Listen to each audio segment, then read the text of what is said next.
गांव नारायणपुर अब सिर्फ एक नाम था, एक वीरान इलाका जहां खंडहरों के अलावा कुछ नहीं बचा था।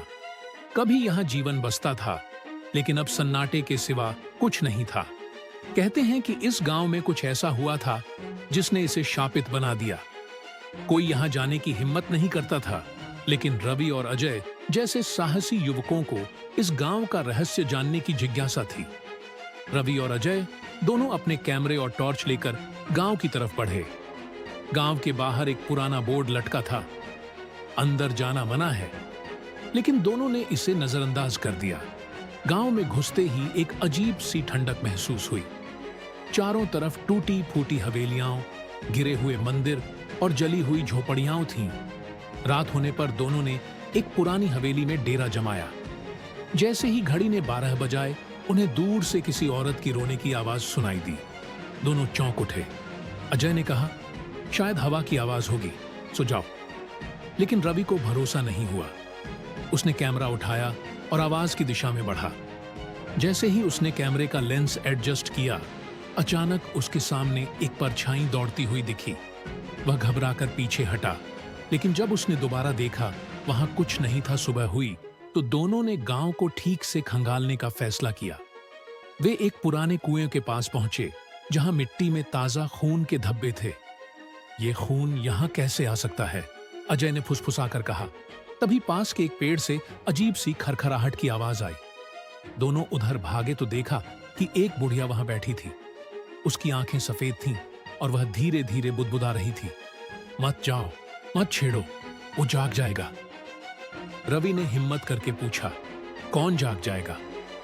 लेकिन बुढ़िया ने कुछ नहीं कहा, बस कांपते हुए जंगल की ओर इशारा कर दिया। रात होते ही दोनों ने फैसला किया कि वे हवेली के तहखाने में जाकर देखेंगे कि वहां क्या छिपा है। तहखाने में उतरते ही उन्हें एक पुराना लकड़ी का दरवाजा मिला, जिसे खोलते ही एक तेज बदबू आई।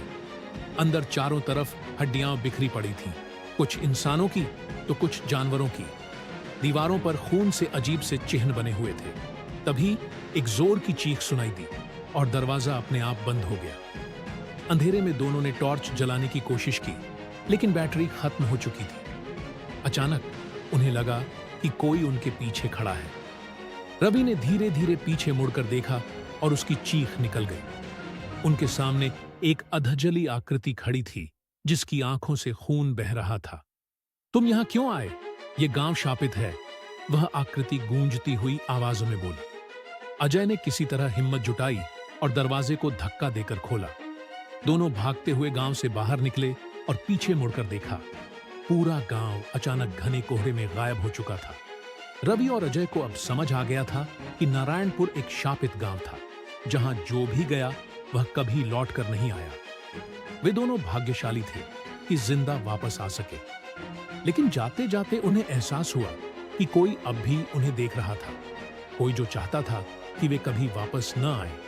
रवि और अजय ने गांव से तो बचकर निकल गए थे, लेकिन उनके दिमाग में अब भी वहां की घटनाएं घूम रही थीं।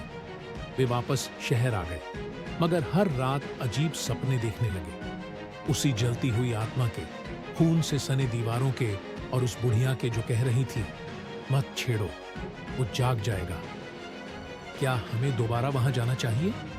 रवि ने एक दिन अजय से पूछा, तू पागल है?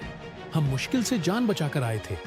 अजय ने गुस्से से जवाब दिया, लेकिन रवि के मन में अब भी कई सवाल थे। अगर हम ये रहस्य नहीं सुलझाते तो ये डर हमें कभी नहीं छोड़ेगा। आखिरकार वे दोनों फिर से नारायणपुर लौटने के लिए तैयार हो गए। इस बार वे कुछ और चीजें साथ लेकर गए।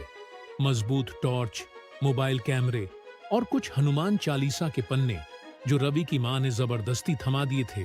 गांव पहुंचते ही दोनों को अजीब सी बेचैनी महसूस होने लगी। यह वही गांव था, लेकिन इस बार कुछ और भी डरावना लग रहा था, जैसे कोई उनका इंतजार कर रहा हो।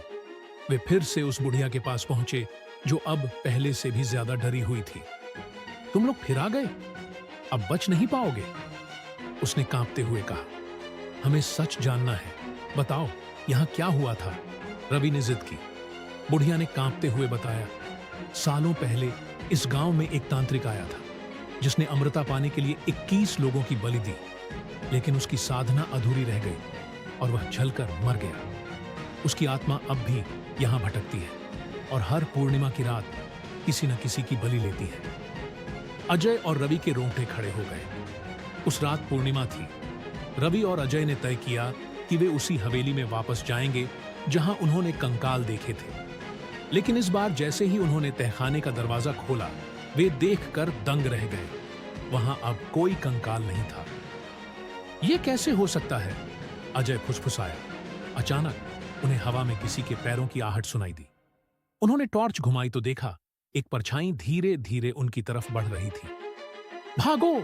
अजय चिल्लाया, लेकिन दरवाजा अपने आप बंद हो गया और एक कर्कश आवाज गूंजने लगी। अब कोई नहीं बचेगा। रवि ने हनुमान चालीसा के पन्ने निकाले और जोर जोर से पढ़ना शुरू किया। तभी एक भयंकर चीख गूंज उठी और हवेली की दीवारें हिलने लगी। अंधेरे में एक आकृति उभरने लगी, वही अधजला तांत्रिक जिसकी आंखों से खून टपक रहा था। रवि ने देखा कि हवेली की दीवारों पर फिर से खून के निशान बनने लगे। हमें इसे रोकना होगा, वरना ये गांव हमेशा के लिए इस श्राप में फंसा रहेगा, रवि ने कहा। अजय को अचानक याद आया कि बुढ़िया ने कहा था, तांत्रिक की आत्मा उसी जगह बंधी है जहां उसकी बलि अधूरी रह गई थी। वे दोनों किसी तरह तहखाने से भागे और गांव के बीचों बीच उस पुराने कुएं के पास पहुंचे। अचानक कुएं से आग की लपटें उठने लगी और वही आत्मा